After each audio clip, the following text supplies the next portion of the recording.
Ya, bismillah. Assalamualaikum warahmatullahi wabarakatuh.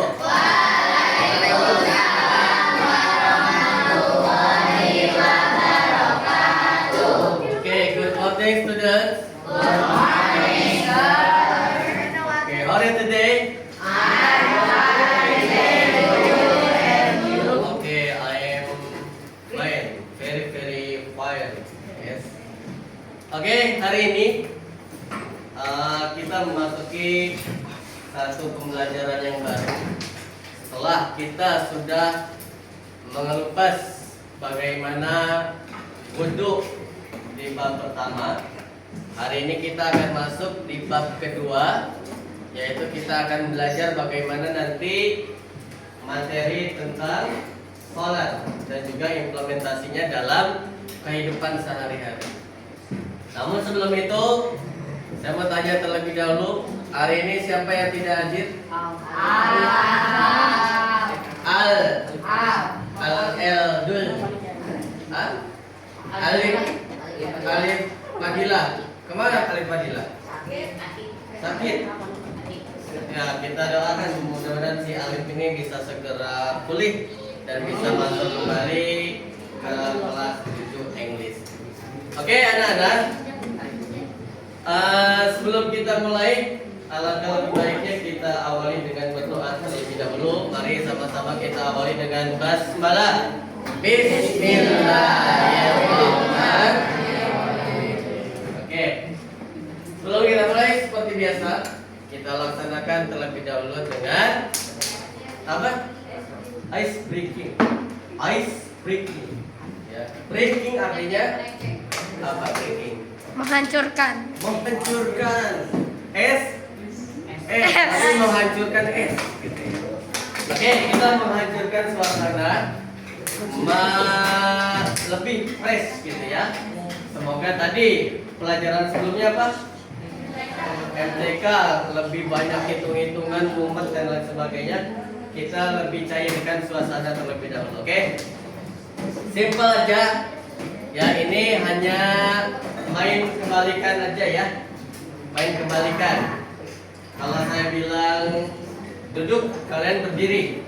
Kalau saya bilang berdiri, kalian Oke. Paham semua? Energia paham? Salsabila? Paham? Ayo. Oke, mulai ya. Fokus. Radit Ria, Alfikri. Oke, Emil good. Yes, oke. Saya bilang duduk berarti berdiri. Kalau bilang berdiri berarti oke. Berdiri. Ya. Duduk. Berdiri. Duduk. Ya, siapa? Berdiri.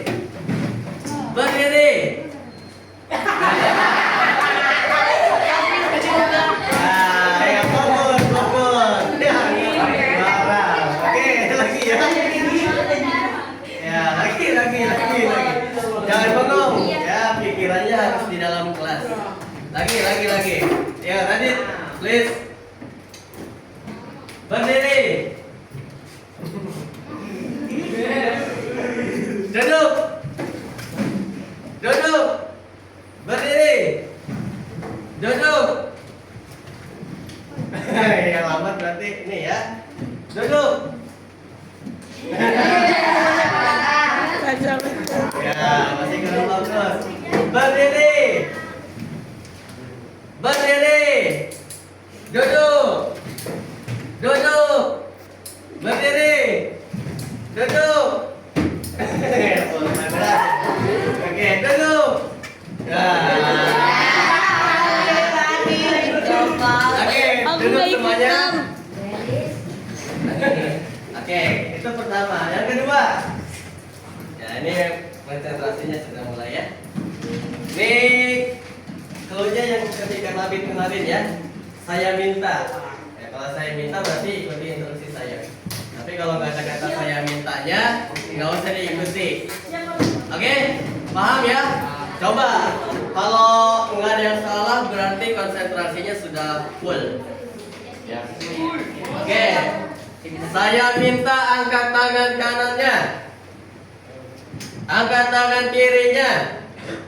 Nah, ya. Kalau nggak ada saya mintanya nggak usah diikuti. Paham? Paham? Oke. Saya minta pegang telinga temannya. Gak ada, Pak.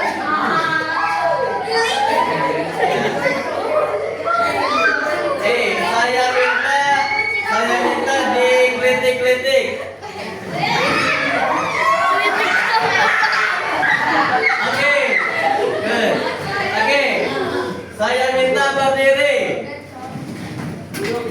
Ulangi, duduk lagi.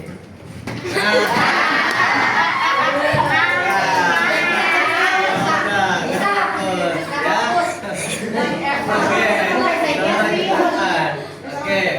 Yang salah maju ke depan ya. Oke, Isran dari diri Isran. Oke, duduk. Oke, good. Saya minta duduk. Saya minta angkat tangan kirinya. Pegang kepalanya. Siapa yang pegang kepalanya? Ini, Pak. Yang ini, Pak. Saya kuliah.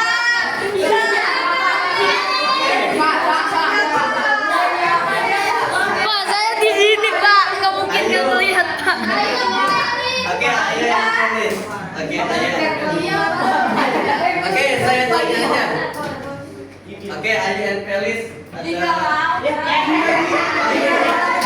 Oke, udah selesai. Oke. Ayu dan Felis. Felis. Jawab aja. Felis, saya punya pertanyaan. Mengapa sholat tidak boleh dilakukan dengan urutan yang terbalik atau dilompati? Salah satu gerakannya. Kenapa sholat harus berurutan? Menurut kamu?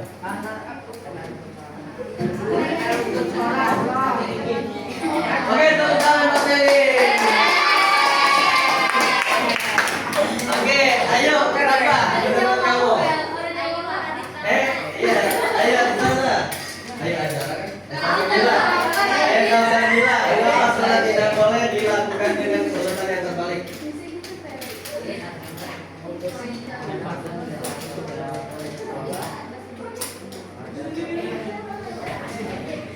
Oke, tepuk tangan. Oke, semuanya. Oke, sekarang kita masuk ya pada pembelajaran. Tadi kalian sudah menyimak bahwa hari ini kita akan belajar materi terkait sholat. Tentunya dasar-dasar ilmu sholat harus kita pahami. Tadi sudah saya bagi kepada beberapa kelompok, ya. Kelompok 1, 2, 3, 4, 5. Ada 5 kelompok. Oke, tidak perlu dicatat, tidak perlu ditulis. Saya mau minta pendapat kepada masing-masing setiap kelompok. Kelompok 1, Azam Al-Jundi dan kawan-kawan. Oke, tertukar. Pindah Azam Al-Jundi.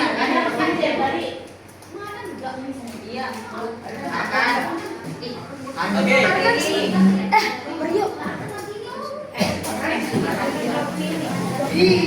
Oke, semuanya. Ternyata ada pertukaran pemain ya. Oke. Please. Nah, ayo perhatikan lagi. Kelompok 1, coba menurut kalian siapa yang berani berpendapat mengapa sholat tidak boleh dilakukan dengan urutan yang terbalik?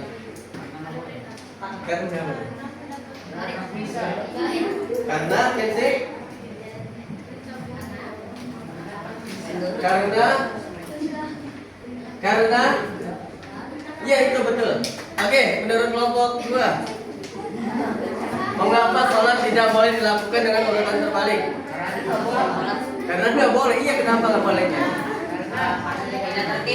Tidak tertib, tidak mengikuti rukun sholat, tidak disiplin. Oke. Kelompok 3. Kenapa? Sholat tidak boleh dilakukan dari posisi yang terbalik. Karena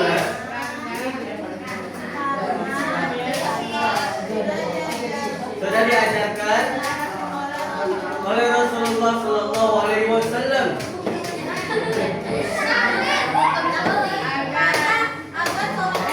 agar sholatnya salah. Oke, kelompok 4 apa? Karena sudah menjadi perintah sebagai bentuk disiplinan dalam ibadah. Kelompok 5 karena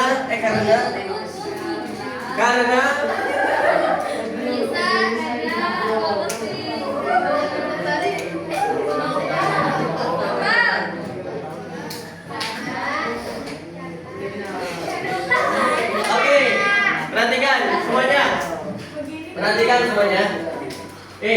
Mengapa sholat tidak boleh dilakukan dengan urutan yang terbalik? Karena kita tahu tadi betul, karena tidak sesuai dengan rukunnya. Salah satu rukun sholat adalah nanti tertib. Ya. Tertib itu harus berurutan dari A sampai Z. Dari mulai kita berdiri tegak, niat dalam hati sampai dengan salam. Begitu juga nanti ketika kita melakukan sesuatu. Contoh, ketika kita ingin memasak mie instan, apa yang kalian lakukan langkah-langkahnya? Kenapa? Oke. Ada nggak yang masak mie instan? Masukin mie-nya tanpa dibuka bungkusnya, siram air. Apa yang terjadi? Berantakan, bahaya.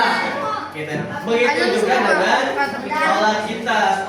Sholat kita apabila kita laksanakan dengan tidak tertib, maka akan berantakan. Kalau dalam implementasinya dalam dunia komputer, bagaimana? Kalau kalian ingin menyalakan komputer, apa yang kalian lakukan? Nyalain monitornya. Buka laptopnya.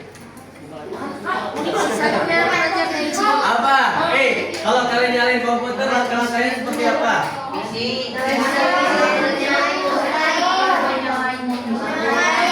Ngapain kabarnya dan lain sebagainya. Kalau urutan dalam menyalakan komputer, tidak berurutan, apa yang terjadi? Rusak, tidak nyala, error, ya. Oke, ini yang akan kita pelajari, ya. Ini yang akan kita pelajari bagaimana kita mampu berpikir komputasional di dalam dunia komputer, dan juga tadi integrasinya dengan tata cara sholat, ya.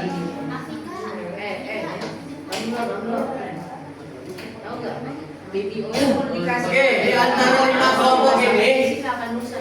antara 5 kelompok ini, siapa yang pernah mendengar kata algoritma? Apa? Kita nyari panci di TikTok. Nanti FYP kita keluarnya panci dulu. Oke, bagus, Desran. Ada lagi. Selain panci ada lagi. Cetak biru. Oke, siapa yang pernah dengar kata algoritma? Ada lagi? Oke. Oke, algoritma lihat adalah urutan, itu tipe ya. Urutan langkah logis dan sistematis yang menyelesaikan suatu masalah. Jadi algoritma itu urutan langkah-langkah, sama seperti kita memasak mie instan tadi, buka bungkusnya, ataupun tadi masak air mendidih dan lain sebagainya. Itu yang dinamakan dengan algoritma, adalah urutan langkah-langkah. Oke, betul, Nisran betul. Oke, selanjutnya mengapa sholat bisa dikaitkan dengan algoritma? Karena sholat harus dilakukan yang berurutan. Terus Nanti yang tiket. ya ini karena sholat memiliki tata cara yang terstruktur dan berurutan. Oke, nanti setelah ini saya akan bagikan kertas kepada masing-masing kelompok. Silakan nanti kepada masing-masing kelompok bisa menyusun algoritma daripada waktu sholat. Contoh, kelompok 1 nanti kalian bertugas untuk menyusun algoritma sholat fardu zuhur.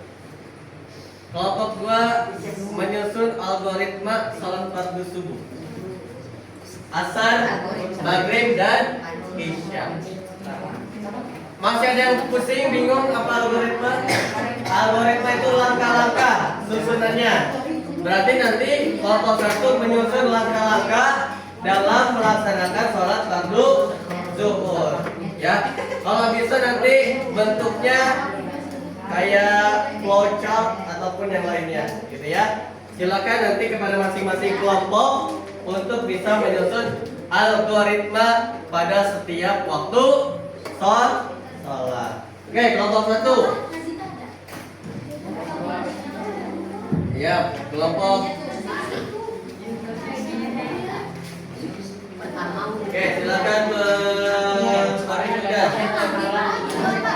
Oke, saya ulangi. Enggak, satu aja. Kalau salah. Zuhur. Takut salah. Zuhur, subuh, asar, maghrib, isya. Nah,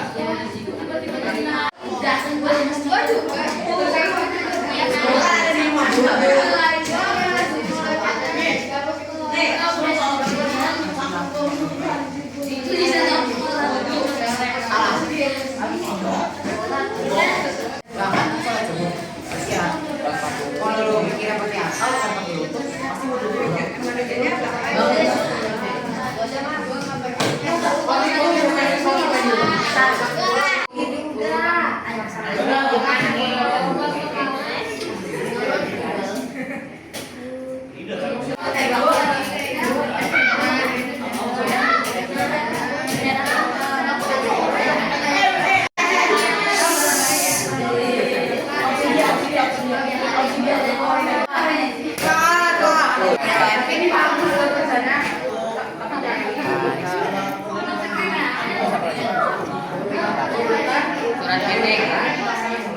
Pak Janur kabur Pak.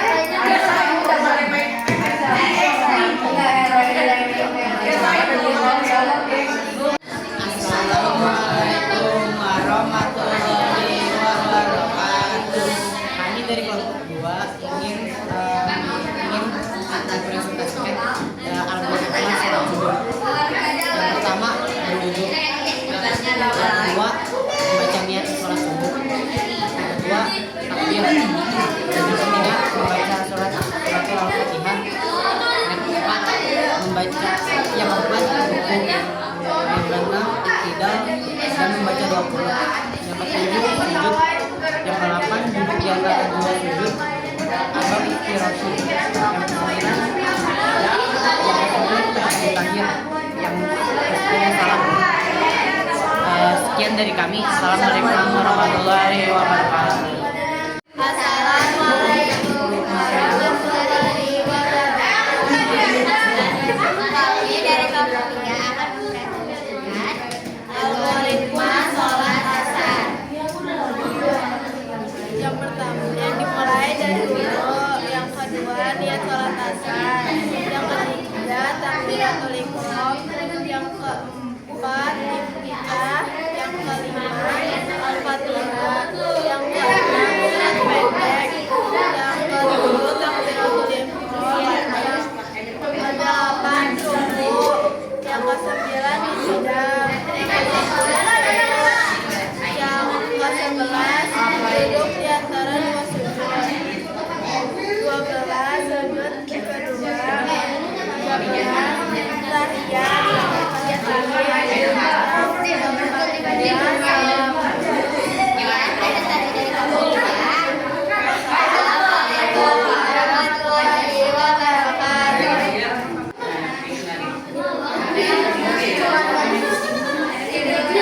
Oke, tadi masing-masing kelompok sudah merancang dan juga sudah menuliskan bagaimana algoritma dari masing-masing tiap waktu sholat yang sudah ditugaskan. Tadi kelompok 1 sudah menuliskan bagaimana algoritma sholat fardu zuhur. Kelompok 2 sudah menuliskan algoritma daripada sholat fardu subuh. Sampai kelompok 3 sholat fardu asar, kelompok 4 sholat fardu maghrib, dan kelompok 5 sholat fardu isya. Nah, dari yang sudah kalian tuliskan, hampir keseluruhan polanya itu sudah sama. Dimulai dari apa? Kalau tadi setiap waktu sholat semuanya dimulai dari apa? Dari mulai berwudu, kemudian dituliskan lagi niat, dan terakhir apa? Salam. Ya.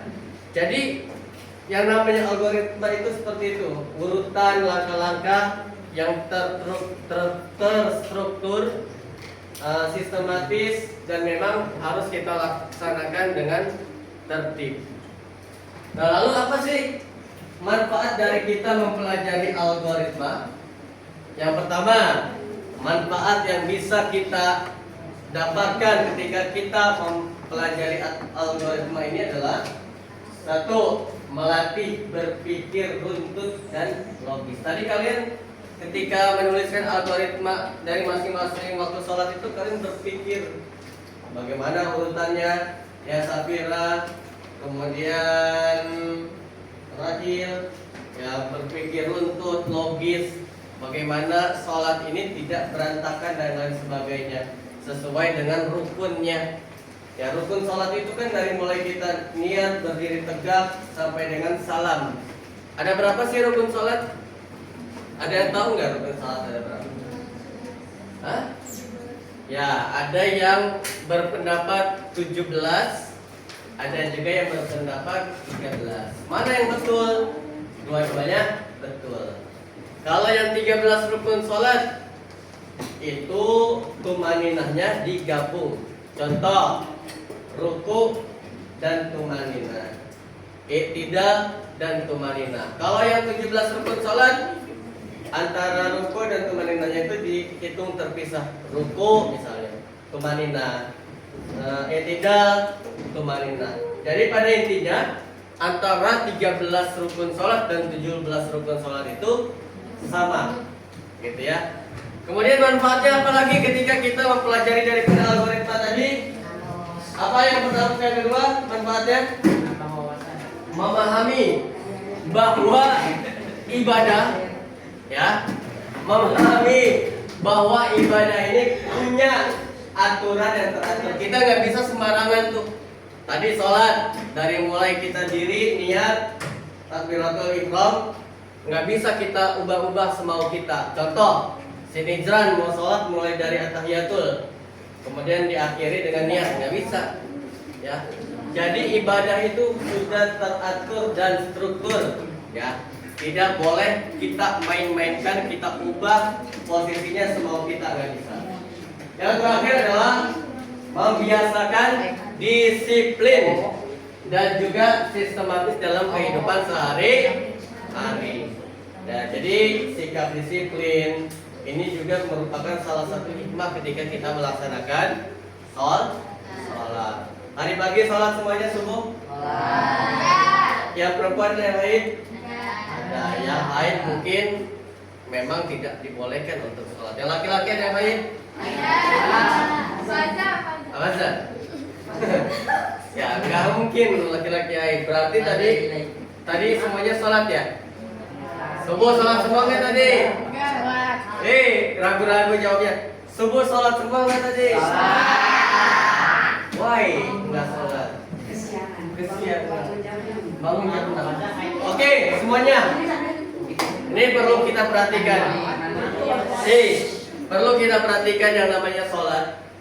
Sholat itu wajib dalam keadaan apapun dan dimanapun. Ya. Baik ketika kita lumpuh, bahkan seluruh anggota tubuh kita tidak bisa bergerak, sholat itu tetap diwajibkan pada kita. Apalagi yang tubuhnya masih sehat bugar, keamanan, kenyamanan kita dapatkan. Itu lebih lagi harus kita laksanakan sholat. Bayangkan kalau kita berada di posisi saudara-saudara kita di Palestina, yang kalau sholat saja itu kondisinya tidak aman. Bom sana sini, kita Emir sampai ketiduran coba. Nah, Emir tipsnya, kalau kamu mau on time, sekarang itu zaman sudah canggih, bisa kamu pasang alarm. Tapi alarm ini kadang kedengaran sama kita, bangun malah kita matiin. Harusnya ketika kita sudah mendengar alarm, itu sudah harusnya kita bangun. Malah nggak kedengaran. Kalau seumpama kayak kasusnya kayak si Emir sampai nggak kedengaran sama sekali, kamu bangun, sholat saat kamu bangun. Jadi nggak ada alasan meninggalkan sholat subuh karena kesiangan. Jadi ketika kita bangun ke tempat wudhu langsung sholat, baru setelah itu boleh melaksanakan aktivitas yang lainnya. Jadi gitu ya. Siapapun itu, selagi kita masih hidup, bukan selagi kita sehat ya. Selagi kita masih hidup, sholat itu sakit pun kita tetap diwajibkan untuk sholat. Jangan berpikir saya lagi sakit, boleh nih nggak sholat, nggak bisa. Sholat itu mau sehat mau sakit tetap diwajibkan untuk sholat. Paham ya? Oke. Jadi itu 3 manfaat yang bisa kita ambil, 3 manfaat yang bisa kita dapatkan dari kita mempelajari algoritma. Yang pertama tadi manfaatnya adalah melatih berpikir runtut dan logis. Yang kedua, memahami bahwa ibadah punya aturan yang teratur. Yang ketiga, melatih kita untuk bersikap disiplin di dalam kehidupan sehari-hari. Dan sampai nanti kamu masak mie, pancinya terbalik dan lain sebagainya. Atau kata si Nijran tadi, algoritma yang muncul di FYP, panci-panci. Ya, mungkin si Nijran sering buka tuh panci merek A, merek B ya. Ya, gitu ya semuanya. Itu mudah-mudahan kita ini dalam kehidupan sehari-hari tentunya bisa lebih disiplin lagi dengan kita mempelajari algoritma. Oke, nanti waktu sholat yang sudah kalian tuliskan algoritma dari masing-masing waktu sholat yang sudah kalian tuliskan itu dipraktikkan di dalam kehidupan sehari-hari. Dan sampai tadi waktu sholat ini ataupun tata cara sholat ini kalian laksanakan secara terbalik, tidak sesuai dengan algoritma yang kalian tuliskan. Oke, mungkin itu pertemuan kita pada hari ini. Mari sama-sama kita tutup dengan hamdalah. Alhamdulillah.